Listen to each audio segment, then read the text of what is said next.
Hi all, welcome to football arena. Group സിയിലാണ് ഇപ്പോൾ Brazil ഉൾപ്പെട്ടിട്ടുള്ളത്. എതിരാളികൾ മൊറോക്കോ, സ്കോട്ട്ലാൻഡ്, അതുപോലെ തന്നെ ഹെയ്ത്തി എന്നിവരാണ് വരുന്നത്.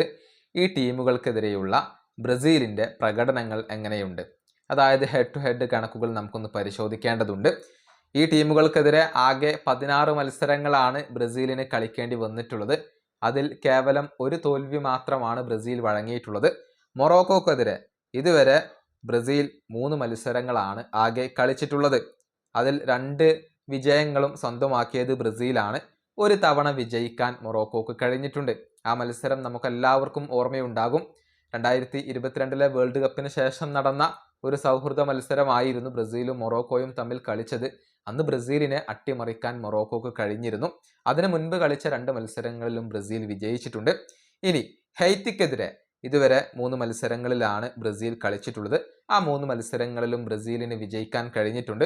വരുന്ന വേൾഡ് കപ്പിലെ മത്സരത്തിലും ഹെയ്ത്തിക്കെതിരെ ഒരു അനായാസ വിജയം ബ്രസീൽ സ്വന്തമാക്കും എന്നാണ് ഇപ്പോൾ പ്രതീക്ഷിക്കപ്പെടുന്നത്. കേരള ബ്ലാസ്റ്റേഴ്സ് താരമായ ഡക്കൻസ് നേസോൺ ഹെയ്ത്തിക്ക് വേണ്ടി മികച്ച പ്രകടനം സമീപകാലത്ത് പുറത്തെടുക്കുന്നുണ്ട്.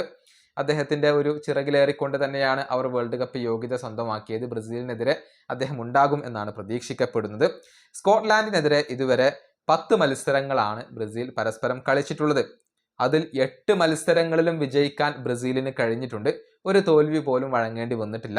2 സമനിലകളാണ് വഴങ്ങേണ്ടി വന്നിട്ടുള്ളത്. അതായത് ഈ ഗ്രൂപ്പ് ഘട്ടത്തിലെ എതിരാളികൾക്കെതിരെ ആകെ 16 മത്സരങ്ങൾ ബ്രസീൽ കളിച്ചിട്ടുണ്ട്. അതിൽ ഒരൊറ്റ മത്സരത്തിൽ മാത്രമാണ് ബ്രസീൽ പരാജയപ്പെട്ടിട്ടുള്ളത്. 2 സമനിലകൾ ബ്രസീലിന് വഴങ്ങേണ്ടി വന്നിട്ടുണ്ട്. ബാക്കിയുള്ള എല്ലാ മത്സരങ്ങളിലും ബ്രസീൽ വിജയിച്ചിരിക്കുകയാണ് ചെയ്യുന്നത്. തീർച്ചയായും ഇതൊക്കെ ഒരു ആത്മവിശ്വാസം പകരുന്ന കണക്കുകളാണ്. ഈ വീഡിയോ അവസാനിപ്പിക്കുന്നു. അടുത്തൊരു വീണ്ടും കാണാം.